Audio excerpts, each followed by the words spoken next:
My son's girlfriend's dad knocked on my door at 1 a.m. and said, "Your son beat my daughter unconscious tonight." I stared behind him to see her sitting in the passenger seat of their car. Split lip, bloody nose, badly bruised cheek, holding an ice pack over one eye. I looked back at her dad, who looked ready to kill. "That's not possible," I stammered out. "He loves—" "She told me everything," he cut me off. "Police are coming in the morning." He slammed the door and walked away. I immediately ran upstairs to check on Ryder. He was asleep, but I turned on the light anyway. He woke up confused. That's when I saw the fresh scratches on his neck and forearm. "What happened with Sienna tonight?" I asked. He shot up instantly, rubbing his eyes. Nothing. We had a fight. I dropped her home. That's it." "What kind of fight?" I pressed him. He started stammering. "She was accusing me of stuff.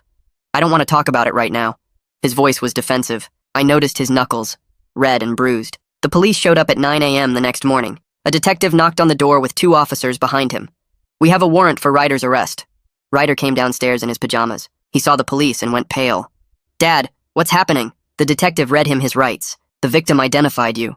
Neighbors heard screaming from your car around 7 last night." "Dad, I swear I didn't—" Ryder was panicking. The officer cuffed his hands behind his back. I watched them walk my son to the police car. I stood in my doorway thinking about the scratches, the bruises on his knuckles, the fight he wouldn't elaborate on. I visited Ryder in jail that afternoon. He was sitting on a metal bench looking terrified. "Dad, you have to believe me. I didn't hit her." "Then explain why she looks beat up. Explain the scratches and bruises on your knuckles." He leaned forward. "We fought in the car. She was yelling. I was yelling back. She hit me and I grabbed her wrist to stop her. That's where the scratches came from. I swear I dropped her home at 7:30 and left." I wanted to believe him, but Sienna's dad was already filing charges. He hired a lawyer. I talked to our lawyer the next day. She told me Sienna's testimony was bad. Sienna said Ryder drove her somewhere isolated, beat her within an inch of her life, then dumped her near her house around 10 at night. The neighbor already confirmed hearing them argue at 7. "What about the bruises on his knuckles?" I asked. The lawyer looked at her notes. "Ryder claims he punched his steering wheel after dropping her off because he was so angry. Everything he said sounded like an excuse." I went back to see Ryder. He was desperate now. "Dad, I'll take a lie detector test. Please, check my phone, my car. I didn't do it." "Then why is she saying this?" Ryder broke down. "I don't know. Maybe she's scared and confused. Maybe someone's threatening—" "I'll believe you," I cut him off. "But if you're lying to me—" "Dad, I love her," he interrupted. "I would never hit her. You know me." Ryder's behavior had changed now. He wasn't defensive anymore, rather genuinely desperate to prove his innocence. And as a father, I couldn't not trust my son. I decided to investigate myself. I drove to Sienna's neighborhood and knocked on doors. The neighbor 2 doors down, a sweet lady in her 80s, had a Ring camera. I asked her for the footage and she happily obliged.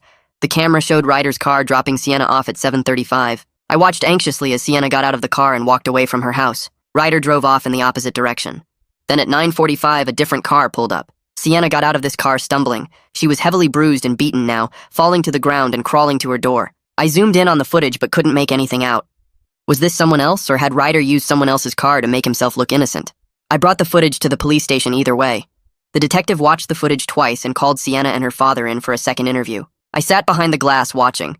The detective showed Sienna the footage. "We have video of you arriving home at 9:45 from a different vehicle. You looked injured in this footage. Who drove you home at 9:45? Sienna started shaking. She wouldn't answer. All of a sudden, she lunged into her dad's arms and started sobbing so hard she couldn't breathe. Her dad put his arm around her. "Sienna, it's okay, baby. Daddy's got you." He embraced her for a minute and everyone stopped asking questions, giving her the minute she very clearly needed. Finally, she pulled away and her dad wiped her tears with a tissue. "Sienna, who did this to you? Who did it, baby?" She looked around and finally she said it. "Someone named Dante." My stomach dropped. Dante was my other son. He was 22. He had serious anger issues and had just left for a work trip a few days ago. "I've been seeing Dante for 2 months." Behind Ryder's back, Sienna cried. "That night after Ryder dropped me off, I went to meet Dante. We got into an argument and he beat me. Then he threatened me. He said if I told anyone it was him, he'd come back and finish it. He said blame Ryder or he'd make it worse. I was so scared." Sienna's dad went pale. "My God, I almost destroyed an innocent kid." The detective looked at me. "Where is Dante now?" I fumbled for my phone with shaking hands. "He's supposed to be on a work trip, but I don't know exactly where." My voice came out weak and unsteady. The detective reached across the table and put his hand over my phone. "Don't call him yet. We need to coordinate this carefully or he might run." I pulled my hand back and stared at him. My brain was trying to catch up with what was happening. My son Dante beat Sienna. My son Dante threatened her. My son Dante let his brother go to jail for something he did. The detective pulled out a notepad and clicked his pen. I need Dante's phone number, his employer information, and details about his vehicle. Another officer walked into the room and stood by the door with his radio. I scrolled through my contacts and read off Dante's number. The officer by the door immediately started making calls into his radio. He works for Westbrook Construction, I think. Or he did last time I checked. I was struggling to remember basic facts about my own son. He drives a black Ford truck. 2015, maybe. The detective wrote everything down while I sat there feeling like the worst father in the world. My mind kept racing backward through memories. Dante punching a hole in his bedroom wall when he was 16. Dante's girlfriend in high school who stopped coming around suddenly and wouldn't talk to me about why. Dante getting fired from his first job and blaming everyone but himself. The warning signs were always there and I just ignored them. I thought he was just angry sometimes. I thought he would grow out of it. Through the glass, I could still see Sienna crying in her dad's arms. The detective stood up. Stay here. I'll be back. He walked into the interview room and I watched him sit down across from Sienna. Her dad was still holding her, but she had stopped sobbing so hard. The detective's voice came through a speaker in the observation room. Sienna, I know this is difficult. Can you give us a full statement about what Dante did to you tonight? She nodded slowly and wiped her face with the tissue. Her voice was so quiet I had to lean closer to the glass to hear. After Ryder dropped me off, I walked down the street to where Dante was waiting. He picked me up in his truck. She paused and took a shaky breath. We started driving and I told him I felt bad about lying to Ryder. That's when he got mad. Her father squeezed her shoulder. He started yelling that I belonged to him, that Ryder didn't deserve me. I tried to get out at a red light, but he grabbed my arm and wouldn't let go. I watched her touch the bruises on her face. He drove to this empty parking lot behind a closed store. He kept screaming at me. Then he hit me. Her voice broke. He hit me so many times. He said if I told anyone it was him, he would come back and finish it. He said blame Ryder or it would be worse next time. I had to look away from the glass. That was my son she was describing. My son who did that to this girl. A woman in a police uniform walked past the observation room, and I heard her talking about release paperwork. The jail supervisor. She was here to start processing Ryder's release. I stood up feeling torn in half. Part of me wanted to stay and help them find Dante. Part of me needed to get to Ryder right now. The detective came back into the observation room. We're issuing a warrant for Dante's arrest. Officers are already tracking his phone. He looked at me with something like pity. Go get your son and take him home. We'll call you as soon as we locate Dante. I nodded and left the police station. My hands were still shaking when I got in my car. The jail was only 10 minutes away, but it felt like the longest drive of my life. I kept rehearsing what I would say to Ryder. Sorry didn't feel like enough. Sorry didn't erase the jail cell. Sorry didn't undo the terror he must have felt. I pulled into the jail parking lot and walked inside. The woman at the front desk checked my ID and made me wait in a plastic chair. 20 minutes passed, then 30. Finally, a guard brought Ryder through a metal door. He looked so small. His eyes were empty and scared in a way I had never seen before. The orange jail uniform hung loose on his frame. We walked to the car in silence. I wanted to hug him, but something in his body language told me not to touch him. The drive home was quiet except for the sound of the engine. Ryder stared out the window at nothing. I tried to say something. Ryder, I'm so sorry. I should have believed you from the start. He flinched away from me like I had tried to hit him. His jaw was clenched tight. We got home and Ryder walked straight upstairs to his room. I heard the lock click. I stood outside his door listening. After a few minutes, I heard him crying. Not loud sobbing, but quiet, broken sounds that were somehow worse. I put my hand on the door and felt destroyed. My son Dante did this. My son Dante put his brother through hell. My son Dante beat a girl and threatened her into lying. And I almost didn't believe Ryder when he swore he was innocent. I went downstairs and sat on the couch staring at my phone. 2 hours passed. The detective's number appeared on my screen, and I answered before the first ring finished. We tracked Dante's phone to a motel 3 states away. Local police are moving in to arrest him now. My stomach dropped. This was real. My son was a fugitive who beat his brother's girlfriend and made her blame someone else. I'll call you when we have him in custody. The detective hung up. I sat there feeling sick. 40 minutes later, my phone rang again. Dante is in custody. No incident during the arrest. He'll be extradited back within 48 hours. The detective paused. When we first approached him, he claimed he didn't know what this was about. The moment we mentioned Sienna's name, he asked for a lawyer. I thanked him and ended the call. I walked back upstairs and knocked on Ryder's door. Ryder, can we talk? Nothing. I knocked again. Ryder, please. Still nothing. I could hear him breathing on the other side of the door, but he wouldn't respond to my voice. I went back downstairs and called my sister, who works as a social worker. She answered on the 3rd ring. I need help. Ryder was falsely accused and spent time in jail. He's not talking to me. He won't come out of his room. My sister was quiet for a moment. There's a therapist named Gracie Shepard who specializes in trauma and false accusation cases. I'll text you her number. I thanked her and hung up. The house felt too quiet. Ryder was locked in his room. Dante was in a jail cell 3 states away. And I was sitting alone trying to figure out how everything fell apart so fast. That night I laid in bed staring at the ceiling. Sleep wouldn't come. My brain kept replaying everything. Dante had anger problems when he was younger, but I thought he got better. I remembered the holes he punched in our walls when he was 16, 3 different times. I made him patch them and figured it was just teenage stuff. His girlfriend back in high school stopped coming around suddenly. I asked him why, and he said she was crazy and blamed him for everything. I believed him. When things went wrong, Dante always had someone else to blame. His boss was unfair. His friends betrayed him. Girls led him on. I kept making excuses for him instead of seeing the pattern. I got up around 6 because there was no point pretending I could sleep. Made coffee and sat at the kitchen table feeling sick. Around 8, there was a knock on my door. I opened it and found Sienna's father standing on my porch. He looked awful. Dark circles under his eyes. His clothes wrinkled like he slept in them. We both just stood there for a minute. Finally, he spoke. I need to apologize. I almost destroyed your son. I was so sure Ryder did it. I shook my head. I'm sorry Dante hurt Sienna. I'm sorry I didn't see what he was becoming. We were 2 dads who completely failed. Him by not believing his daughter fast enough. Me by not seeing my son was dangerous. He rubbed his face with both hands. Sienna is terrified. She thinks Dante will get out somehow and come finish what he started. She barely sleeps. Won't leave the house. I felt my stomach drop. I promise I'll do everything I can to make sure he's held accountable. Saying it out loud felt like betraying Dante, but I meant it. Sienna's father nodded and walked away. I went back inside and called a lawyer my sister recommended, Finn Shepard. His office was downtown. I drove there that afternoon. Finn was maybe 40 with glasses and a calm way of talking that made me feel slightly less panicked. I explained everything. Ryder's false accusation, the arrest, the jail time, Dante being the real attacker. I need Ryder's record cleared, I told Finn. He wrote notes on a legal pad. That's going to be complicated. Ryder was formally charged and spent time in jail. Even though he's completely innocent now, the system doesn't just erase that automatically. My hands gripped the armrests of the chair. What do we need to do? Finn explained the process. Filing motions. Getting the charges officially dismissed. Applying for expungement. It could take months. He also told me something I hadn't thought about. Dante will probably try to contact you from jail. You need to decide right now what boundaries you're setting. I stared at him. What do you mean? Finn leaned forward. You're his father. But he did something terrible. He beat a girl. He framed his own brother. You need to figure out how to handle that before he calls. I drove home not knowing the answer. How do you be a dad to a son who hurt people like that? But I also couldn't just pretend Dante didn't exist. He was still my kid. The next day, Ryder finally came out of his room. It was afternoon. He looked exhausted. His hair was messy, and he had dark circles that matched his girlfriend's dad. He wouldn't look at me. Just shuffled toward the kitchen. Has Dante been arrested yet? His voice was flat, empty. Yeah, 2 days ago. Ryder nodded once and got a glass of water from the sink. He drank it standing there with his back to me.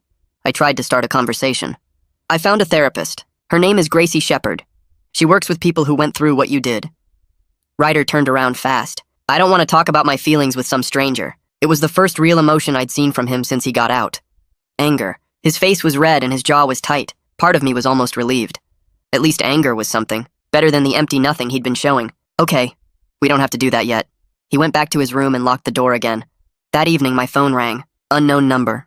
I answered it and heard an automated voice saying this was a call from the county jail. Then Dante's voice came on. He was crying. Dad? Dad, please, I need to talk to you. My chest got tight. I'm here. Dante sobbed into the phone. It was an accident. I swear, Sienna just made me so angry and I lost control for a minute. I didn't mean to hurt her that bad. I closed my eyes. Dante, did you beat Sienna and threaten her? Long silence. I could hear him breathing. Finally, he said yes, but his voice changed. Got defensive. You don't understand the whole story, though. Sienna was cheating on me with other guys. She was playing me. I was just trying to teach her a lesson about respect. My whole body went cold. Not my blood. My whole body. He was justifying it, making excuses, blaming her. A lesson? Dante, you put her in the hospital. He kept talking. She needed to learn. Girls think they can do whatever they want and guys will just take it. I was showing her actions have consequences. I felt sick. This was my son talking. Dante, stop. But he didn't stop. Are you going to help me get a lawyer? I need a good one. The public defender they gave me sucks. Dad, you have to help me. I took a breath. I'll make sure you have legal representation, but I can't help you avoid consequences for what you did. Dante's voice changed again. Got angry. So you're choosing Ryder over me? Your golden boy who never does anything wrong? I'm your son too. My hands started shaking. This isn't about choosing. You beat someone. You threatened her. You let your brother go to jail for it. Dante yelled into the phone. Ryder's fine. He was only in there a few days. Sienna is fine too. Everyone is being so dramatic about this. I couldn't listen anymore. I hung up. My hands were shaking so hard I almost dropped the phone. I sat there on the couch trying to breathe. That was my son. I raised him, and he had no idea what he did was wrong. The next morning, the prosecutor called while I was making coffee. She introduced herself and said they were charging Dante with assault and battery, witness intimidation, and making terroristic threats. Her voice was professional and direct. She explained that with Sienna's testimony and the video evidence from the neighbor's camera, they had a strong case against Dante. But then she said they needed Ryder to testify about the scratches on his neck and the false accusation. She needed him to explain how Dante's actions led to his arrest and time in jail. I told her I would talk to Ryder about it. My hands were shaking when I hung up. I walked upstairs and knocked on Ryder's door. He opened it looking tired. I told him the prosecutor wanted him to testify about what happened. His face went completely pale. He stepped back from the doorway. He said he couldn't face a courtroom after being the one accused. His voice was shaking. He said he couldn't sit in front of people and talk about being in jail when everyone thought he beat Sienna. I could see he was barely holding himself together. His hands were trembling and he kept looking at the floor. I didn't push it. I told him we didn't have to decide right now. But I knew the prosecutor would need his testimony to show the full scope of what Dante did. Without Ryder explaining the false accusation, the jury wouldn't understand how Dante destroyed his brother's life to cover his own crime. I left Ryder alone and called Finn to set up a meeting. 2 days later, I sat in Finn's office going over paperwork. The office was small with law books lining the walls and a desk covered in folders. Finn explained that getting Ryder's arrest record sealed and expunged would take months of paperwork and court filings. He said even after it was done, the experience would still be part of Ryder's reality forever. The trauma didn't just disappear because the charges were dropped. We also talked about filing a civil suit against Dante on Ryder's behalf for the emotional damage. Finn warned me that collecting any money would be difficult since Dante would be in prison and had no assets. But he said sometimes having a legal judgment mattered more than the money. It was about making the harm official and documented. I signed the papers authorizing Finn to start the process. He told me Dante had been extradited back, and his arraignment was set for the following week. I could attend if I wanted, but Finn advised me to stay away. He said my presence might be used by Dante's public defender to argue he had family support and wasn't a danger to the community. I didn't know what to do. Part of me needed to see Dante in person, but I also didn't want to help his case in any way. That night I woke up to screaming. It took me a second to realize it was coming from Ryder's room. I ran down the hall and burst through his door. Ryder was tangled in his sheets, sweating and crying. His eyes were closed, but he was yelling about being trapped in a cell. He kept saying he didn't do it over and over. I rushed to his bed and grabbed his shoulders. He finally woke up, but when he looked at me, his eyes were empty. He stared at me like he didn't know who I was. It took almost a minute before recognition came back to his face. Then he started crying for real. I sat on the edge of his bed while he cried. He didn't want to talk about the nightmare. He just pulled his knees up to his chest and rocked back and forth. I stayed there until he fell back asleep. The nightmares became a regular thing after that. Every few nights I would hear him screaming. Sometimes I could wake him up quickly. Other times he stayed trapped in the dream for minutes that felt like hours.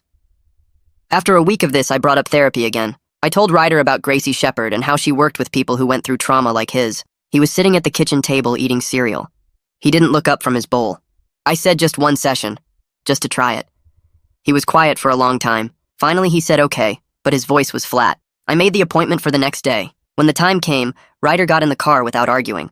The drive to Gracie's office took 20 minutes. He stared out the window the whole time. I dropped him off and told him I would wait in the parking lot. He was gone for 90 minutes. When he came out, he walked straight to the car and got in. He didn't say anything. At home, he went straight to his room and closed the door. I didn't hear from him the rest of the day. But later that night, my phone buzzed with a text from him. It just said he would go back next week. That was all. But it was something.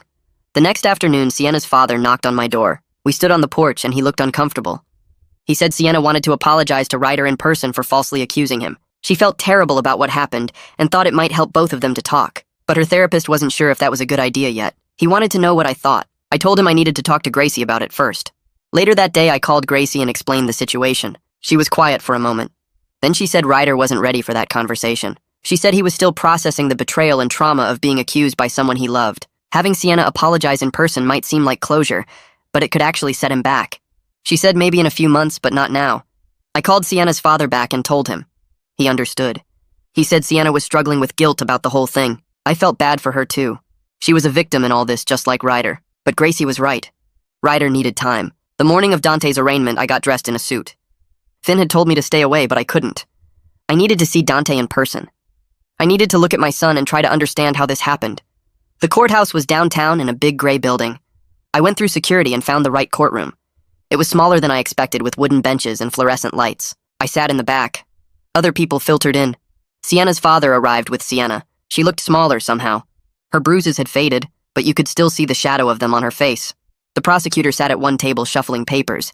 Then they brought Dante out. He was wearing an orange jumpsuit with his hands cuffed in front of him. Two officers walked on either side of him. He looked around the courtroom and his eyes found mine. His expression changed to something desperate and pleading. He mouthed the words, "Dad, please." But I had to look away. I couldn't handle the guilt of seeing him like that.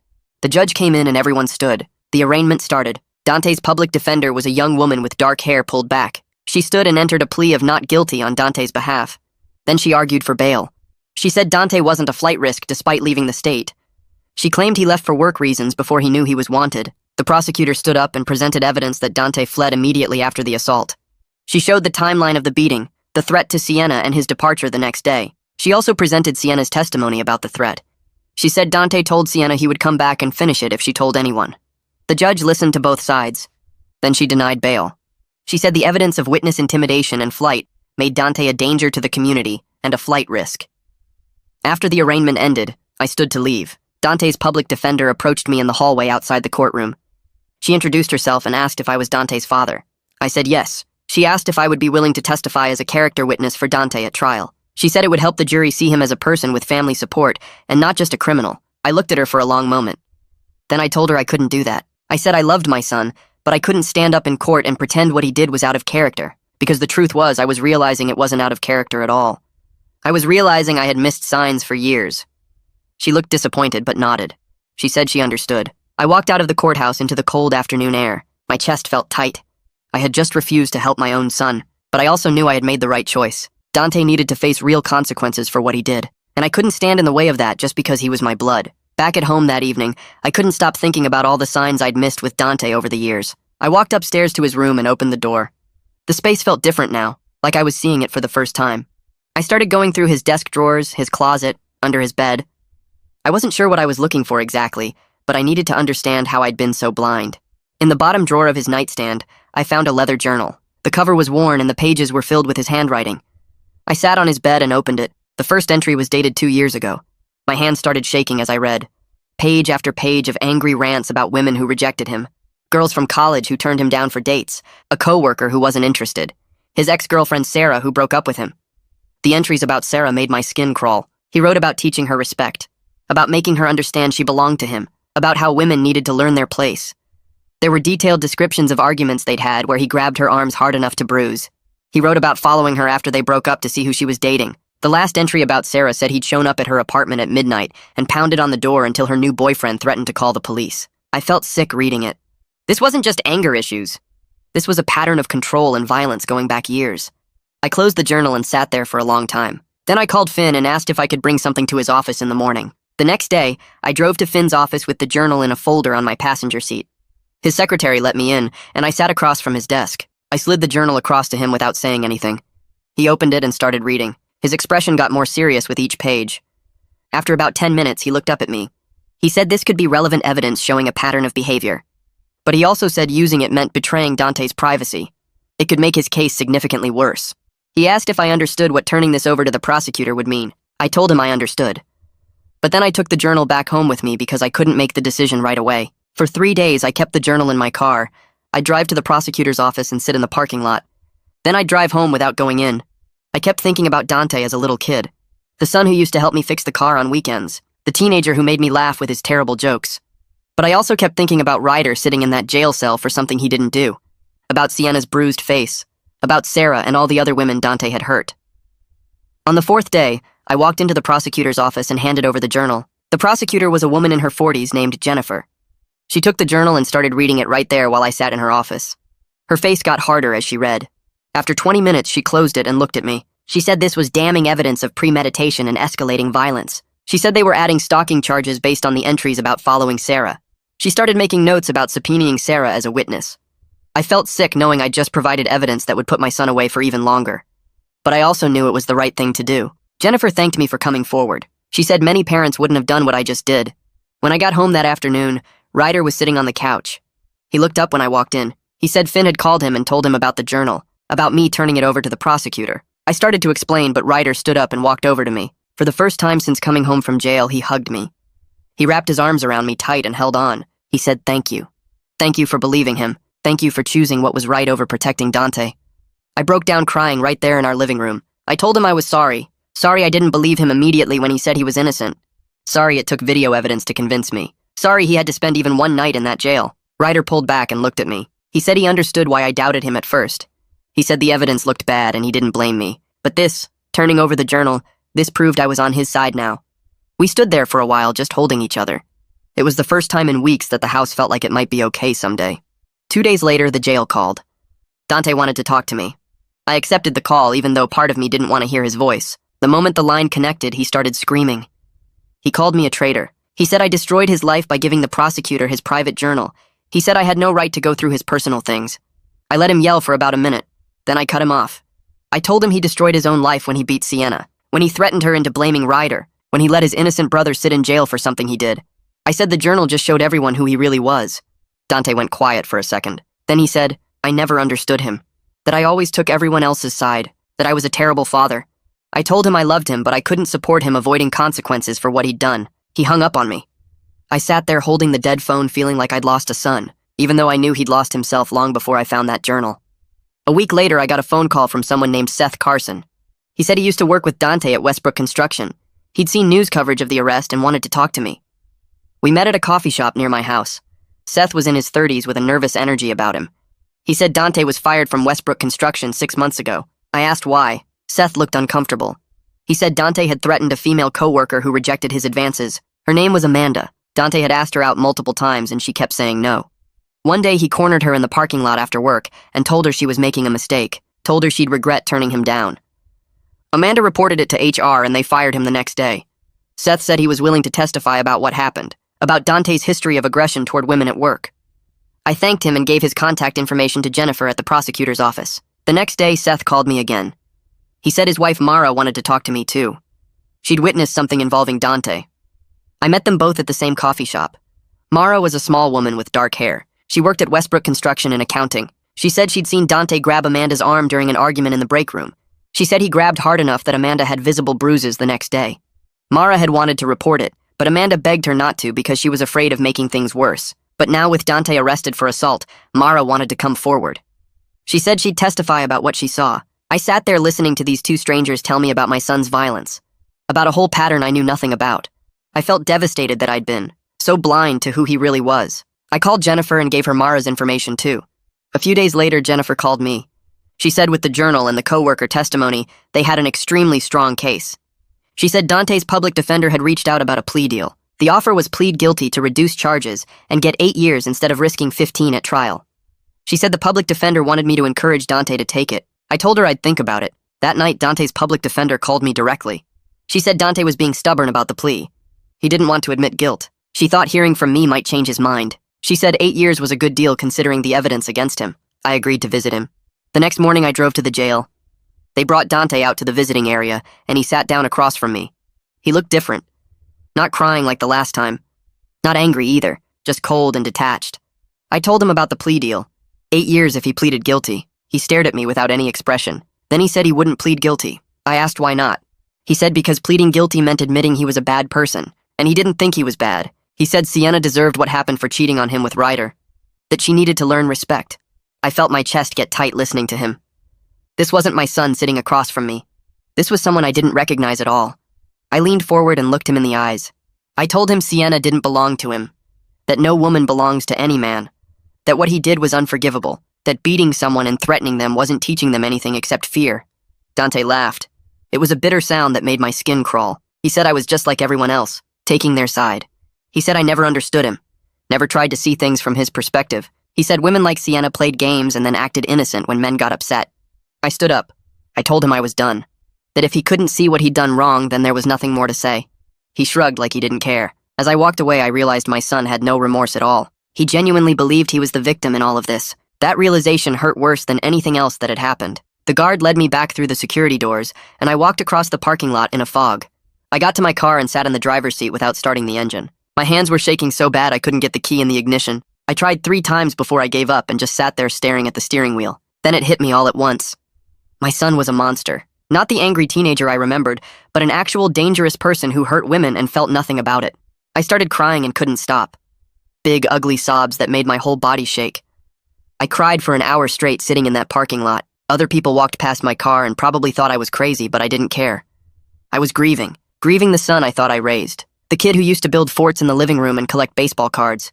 That person never existed, or maybe he did once and turned into something else. Either way, he was gone, and this cold stranger who laughed about beating Sienna had taken his place. When I finally stopped crying, my eyes were so swollen I could barely see. I drove home going 10 miles under the speed limit because my vision was blurry. At home, I found Ryder sitting on the couch watching TV, not hiding in his room with the door locked like he'd been doing, just sitting there with a bowl of cereal eating breakfast at 2 in the afternoon. It was such a normal thing, but it felt huge. I sat down next to him and he didn't flinch away.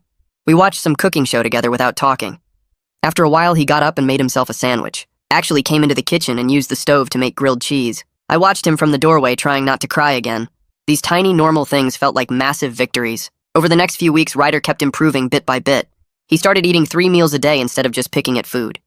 He'd come out of his room to watch TV in the evenings. Sometimes he'd even sit with me during dinner. Gracie called me one afternoon to talk about his progress. She said he was doing better than she expected, but I needed to understand this wasn't a straight line. He'd have good days and bad days, maybe good weeks and then suddenly a terrible week. The trauma of being falsely accused and jailed doesn't just go away. He might struggle with trust issues for years, might have anxiety around police or loud noises or being accused of anything. She said some of her clients never fully recover. They just learn to live with it. That scared me, but I appreciated her honesty. A few days later, the prosecutor called. Her name was Jennifer Westbrook, and she'd been building the case against Dante. She said they were moving forward with trial since Dante rejected the plea deal. They had a strong case with Sienna's testimony, the video evidence, the journal and statements from Seth and Mara, but they wanted Ryder to testify too. They needed him to describe the scratches Sienna gave him during their argument, needed him to talk about being falsely accused and arrested. It would show the jury the full scope of what Dante did, how he didn't just beat Sienna, but deliberately framed his own brother. I told her I'd talk to Ryder about it. That night at dinner, I brought it up as gently as I could. Ryder's fork stopped halfway to his mouth. His face went pale and his breathing got fast and shallow. He put the fork down and gripped the edge of the table. I recognized a panic attack starting. I moved closer and told him to breathe slowly. In through the nose, out through the mouth. He did it for a few minutes until his breathing evened out. Then he asked in this small voice if he had to testify. I said no. Nobody could force him, but it would help make sure Dante got convicted. He stared at his plate for a long time. Finally, he said he'd do it. He said if he could survive 3 days in jail for something he didn't do, he could survive telling the truth in court. He wanted Dante held accountable. He wanted everyone to know what really happened. Over the following week, Finn worked with Gracie to prepare Ryder for testimony. They did practice sessions at Finn's office where Finn would ask him questions like a lawyer would in court. Ryder struggled hard with it. He'd start answering and then freeze up. Or he'd get through a few questions and then have to take a break. Gracie sat with him during the sessions and helped him use breathing techniques when he got overwhelmed. Finn was patient and kept telling him he was doing great. They practiced describing the argument with Sienna, the scratches she gave him, finding out he was accused, the arrest, the jail cell. Every time Ryder had to say it out loud, he looked like he was reliving it. His hands would shake and his voice would crack, but he kept pushing through. He told Finn that testifying felt like taking back some control. Dante had taken everything from him for 3 days, made him feel helpless and scared. Getting on that stand and telling the truth felt like fighting back. 2 weeks before the trial date, Dante's public defender called me. She said Dante wanted to change his plea. He was willing to plead guilty in exchange for 10 years instead of risking 15 at trial. She explained that seeing the full witness list and all the evidence made him realize he'd lose. The journal alone was damning. Add in Sienna's testimony, the video, Seth and Mara and Ryder, and there was no way a jury would find him not guilty. 10 years was better than 15. She said the prosecutor was considering it. They'd have to run it by Sienna and her father first. But if everyone agreed, there wouldn't be a trial. She asked if I'd support the plea deal. I said I'd think about it and hung up. Then I just sat there feeling torn in half. Part of me was relieved. No trial meant Ryder wouldn't have to testify, wouldn't have to sit in a courtroom and relive his worst nightmare in front of strangers. But another part of me was devastated. My son was going to prison for a decade. He'd be 32 when he got out. I'd missed 10 years of his life. He'd missed 10 years of everything. I called Finn and told him about the plea offer. Finn said it was probably the right move. Trials are unpredictable, and this way there's certainty. Dante would definitely go to prison and Ryder wouldn't have to testify. He reminded me that Dante made his own choices. He chose to beat Sienna, chose to threaten her, chose to frame Ryder. Now he was facing the consequences he earned. Those were hard words to hear, but they were true. 3 days later, we all gathered at the courthouse for the plea hearing. Me, Finn, Sienna and her father, the prosecutor and Dante with his public defender. Ryder stayed home because Gracie said he wasn't ready to see Dante in person. The judge called the case and asked Dante how he pleaded. Dante stood up in his orange jumpsuit and said guilty. The judge asked if anyone forced him to plead guilty, and he said no. Then came the allocution. That's where the defendant has to describe their crimes out loud in court. The judge asked Dante to explain what he did. Dante looked down at the table and started talking in this flat voice. He said on the night in question he picked up Sienna after his brother dropped her off. They got in an argument in his car about her seeing other guys. He lost his temper and hit her multiple times in the face, punched her in the eye and split her lip. When she tried to get out of the car, he grabbed her and hit her again. Then he threatened her. Told her if she said anything, he'd come back and hurt her worse. Told her to blame his brother Ryder instead. He said he knew his brother had argued with Sienna earlier that night and had scratches from when she hit him. So he told Sienna to say Ryder beat her. After that, he drove her near her house and dropped her off. Then he left town the next day because he knew the police would come looking. Hearing it in his own voice made it undeniably real. This wasn't speculation or testimony from other people. This was Dante admitting what he did. Admitting he beat a girl he claimed to care about. Admitting he framed his own brother for it. I watched him say all of it without showing any emotion. The judge accepted the plea and scheduled sentencing for 3 weeks later. She said she'd hear victim impact statements at that time. Then she remanded Dante back to jail until sentencing. The bailiff led him away and he didn't look at me once. After it was over, I walked out into the hallway. Sienna's father was standing by the windows looking exhausted. We made eye contact across the hallway. Both of us looked completely drained. Our families had been destroyed by Dante's violence. His daughter was traumatized. My innocent son was traumatized. And my other son was going to prison for 10 years. We didn't say anything, just nodded at each other with this sad understanding, and then walked away in opposite directions. A week after the plea hearing, Sienna's therapist gave her permission to write Ryder a letter. Sienna's father called to ask if that was okay, and I said I'd talk to Ryder about it. Ryder said he was willing to read it. The letter came 2 days later.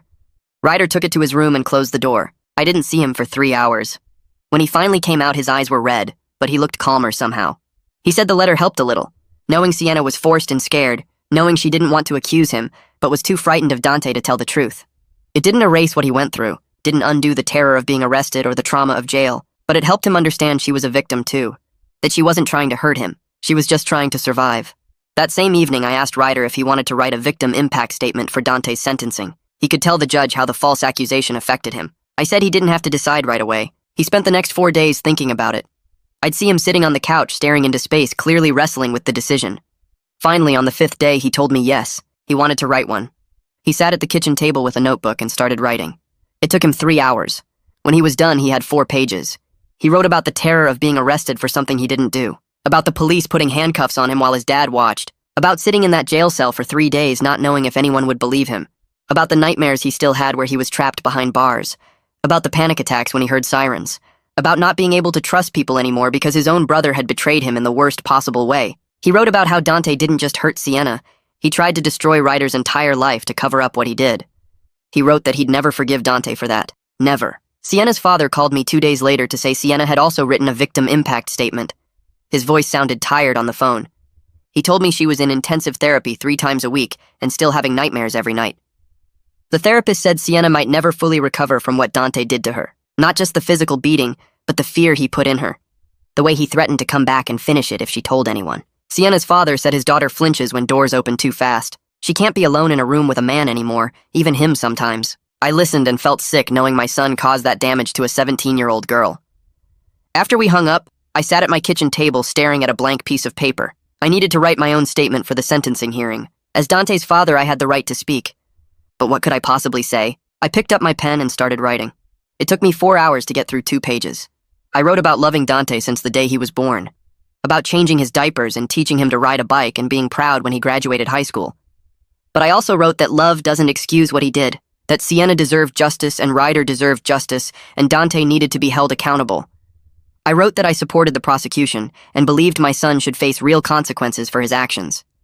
The hardest part was the last paragraph where I admitted I'd always love him despite everything, but that didn't mean I thought his sentence was unfair. I read it over 3 times and cried each time. This statement felt like giving up on Dante, but I knew it was the right thing to do. The phone rang at 9 p.m. the night before sentencing.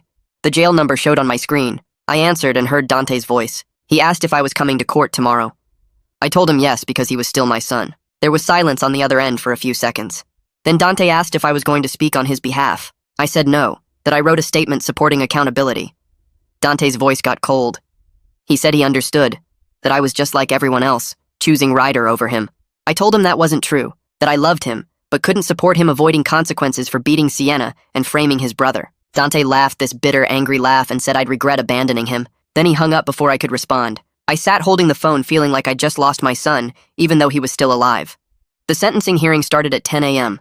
I sat in the back row of the courtroom. Sienna and her father sat up front on the left side. Ryder sat with Finn on the right side. The bailiff brought Dante out in an orange jumpsuit with his hands cuffed in front of him. He looked thinner than the last time I saw him. His hair was longer and messy. The judge entered and everyone stood. She was a woman in her 50s with gray hair pulled back tight. She told everyone to sit and opened the file in front of her. The prosecutor stood and said they had 3 victim impact statements to present. First was Sienna's statement. The prosecutor read it out loud. Sienna described Dante picking her up after Ryder dropped her off that night. How they drove to a parking lot and started arguing. How Dante grabbed her by the throat and started hitting her face over and over. How she begged him to stop and he just kept going. She wrote about the fear when he threatened to kill her if she told anyone it was him. About how he said to blame Ryder or he'd come back and make it worse. About the nightmare she has now where she's trapped in that car and can't escape. I watched Dante's face while the prosecutor read. He stared straight ahead, showing nothing. No emotion at all. Next was Ryder's statement.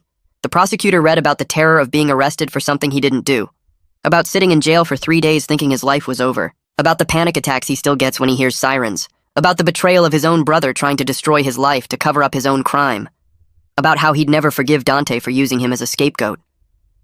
I looked at Dante again, still blank, like he was listening to someone read the weather report. Finally, the prosecutor read my statement. About loving Dante but supporting accountability. About believing justice needed to be served. Dante's jaw tightened when my words were read, but he didn't look at me. The judge took off her glasses and looked directly at Dante. She said she'd reviewed his file and saw a pattern of violence toward women going back years. She mentioned the co-worker he threatened. The ex-girlfriend who suddenly stopped coming around.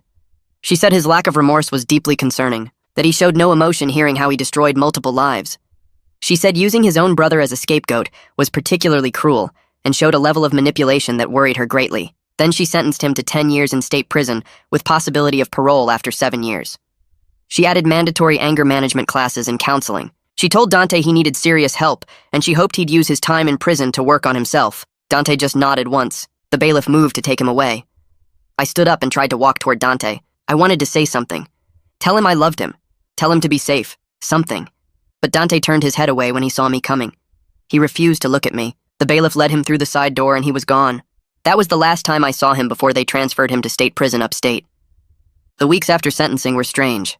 I focused all my energy on helping Ryder heal. Finn worked on getting Ryder's arrest record fully expunged. He filed paperwork with 3 different courts. He said it would take a few months, but eventually Ryder's record would be completely clean. Like the arrest never happened. Gracie continued seeing Ryder twice a week for therapy. She told me privately that Ryder was making slow progress. That trauma like this takes years to process. But she saw signs he was starting to cope better, starting to trust again in small ways. Ryder came to me one afternoon and said he'd been thinking about college. He said he wasn't ready to go this fall. Too many people. Too much pressure. He wanted to take a gap year. Maybe do some online classes. Work part-time when he felt ready. I told him I supported whatever he needed, that there was no rush. He could take all the time he needed to heal. His relief was obvious, like he'd been worried I'd push him to go anyway. Sienna's father and I started meeting for coffee every few weeks. It sounds weird, but we developed this unlikely friendship. We were the only 2 people who really understood what happened, what our families went through. We'd sit at the coffee shop and talk about our kids, about how they were doing, about how hard it was to watch them struggle. He told me Sienna was doing better some days and worse others, that healing wasn't a straight line. I told him the same about Ryder. We never talked about Dante much. That topic was too painful for both of us.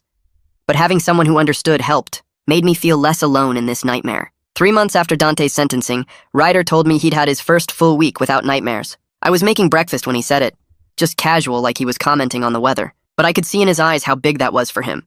He said therapy was actually helping, that Gracie had taught him some techniques for managing the panic attacks. He'd also started going to a support group for people who were falsely accused.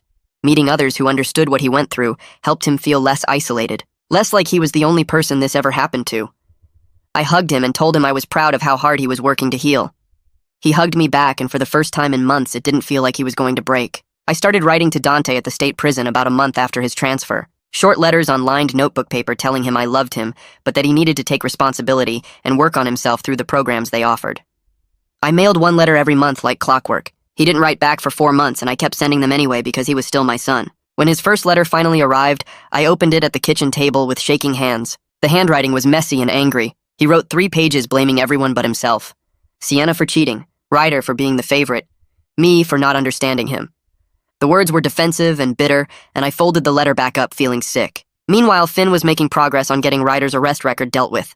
He filed motions in 3 different courts and paid fees and submitted paperwork for weeks. 2 months after Dante's sentencing, Finn called with good news.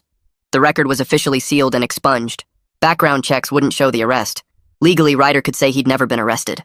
Finn said it was a small victory, but an important one for Ryder's future job prospects and college applications. I told Ryder that afternoon and watched relief wash over his face. He said it felt like one piece of the nightmare was finally erased, even though he knew he'd always remember it. Around the same time, Ryder started taking online classes through the community college. Just 2 classes to start. Introduction to Psychology and American Government. He'd sit at the kitchen table with his laptop doing assignments and reading textbooks. One day he told me he'd been looking into criminal justice reform programs. Stuff about false accusations and wrongful imprisonment. He said reading about other people's experiences helped him feel less alone. I mentioned it to Gracie during one of our check-ins, and she said it was actually really healthy. She said Ryder was channeling his trauma into something meaningful instead of letting it destroy him. 6 months after everything happened, Gracie brought up the idea of Ryder meeting with Sienna in person. Both their therapists would be present. Ryder was hesitant at first, but eventually agreed. The meeting happened at Gracie's office on a Tuesday afternoon. I drove Ryder there and waited in my car in the parking lot. He was inside for over an hour. When he came out, his eyes were red from crying, but he looked lighter somehow. He got in the car and told me it gave him closure, hearing Sienna's full story directly from her. Seeing that she was working hard to heal too, understanding that they were both victims of Dante in different ways. He said they talked about the night everything happened, and about the 2 months she'd been secretly seeing Dante. She told him about the threats Dante made, how scared she was, how sorry she was for what Ryder went through because of her fear. Ryder said he told her he understood why she did what she did, and that he forgave her. They both cried a lot, according to him. Gracie told me later that it went as well as could be expected, that Ryder and Sienna wouldn't ever be friends again, but they'd reached a place of mutual understanding and forgiveness. They both acknowledged they were victims of Dante's violence and manipulation in different ways. That recognition seemed to matter to both of them. 8 months after Dante's sentencing, I finally worked up the courage to visit him in prison.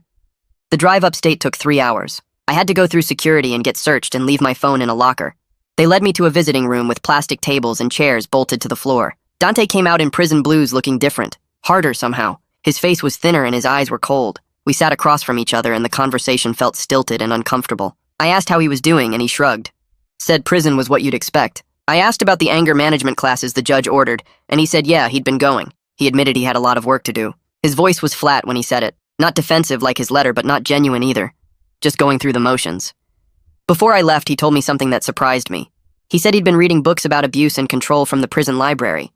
That he was starting to understand what he did to Sienna wasn't about love, but about power. About needing to control her. It was the first time he'd shown any real insight into his actions. I didn't trust it completely because it felt rehearsed, but it was something. A crack in the wall he'd built around himself. I drove home thinking about that conversation for hours. Back home, Ryder was making his own progress. He got a part-time job at a bookstore in town, just 15 hours a week shelving books and working the register. He came home after his first week and told me about a coworker named Archer who was around his age. They'd started talking during breaks about books and movies. Archer didn't know anything about what happened to Ryder. He just treated him like a normal person without pity or awkwardness. Ryder said having someone interact with him that way helped him feel like a regular person again instead of a victim. He started going to movies with Archer on weekends, slowly rebuilding a social life outside of therapy and family. 1 year after Dante's sentencing, I looked around at our family and realized we'd found a new normal. It was complicated and imperfect, but it was something. Ryder was doing well in his online classes. He'd completed 4 courses and was talking about applying to the state university for the following fall. He wanted to study criminal justice with a focus on reform. The trauma had changed him, but he was turning it into purpose. I was proud of how hard he'd worked to heal. I kept up my monthly visits to see Dante. The drive became routine. Our relationship would never be what it was before, but I was his father, and I couldn't abandon him completely. He was making slow progress in his therapy according to the counselor I'd spoken with. He'd actually written apology letters to both Ryder and Sienna. The prison counselor helped him draft them over several weeks. Ryder showed me his letter. It was 2 pages of Dante taking responsibility and expressing remorse. Ryder said the words meant something, but they couldn't undo the damage. He'd filed the letter away in his desk drawer. I knew Sienna had received hers too through her father. Whether she read it or not wasn't my business. The apologies were a step, but only a small one in a very long journey. Sienna's father told me during one of our coffee meetings that she was doing better. She'd gone back to the school and was working with a therapist who focused on helping people recover from assault. He said she was taking it day by day but making real progress. A few months later, he mentioned she'd started seeing someone new, a guy from her college classes who treated her with respect and patience. She still had hard days where the memories hit her, but she was building a real life beyond what Dante did to her. Her father said watching her heal gave him hope after everything that happened. One night, about 18 months after the whole thing started, Ryder came into the living room while I was watching TV. He sat down next to me and was quiet for a minute before speaking. He told me he was grateful the truth came out even though the process was horrible. He said living under a false accusation would have destroyed him worse than the temporary jail time did. I listened as he explained how therapy helped him understand that what happened wasn't his fault. We sat there for a while just being together. I realized we were all moving forward in our own ways. We carried scars, but we weren't letting them define us completely. Ryder was building toward college and a future in criminal justice. Sienna was healing and finding happiness again with someone who treated her right. Dante was serving his time, and maybe starting to understand what he did. I was learning that being a father sometimes means accepting painful truths about your children while still loving them through the consequences of their choices. None of it was easy or perfect, but we were surviving, and that had to be enough.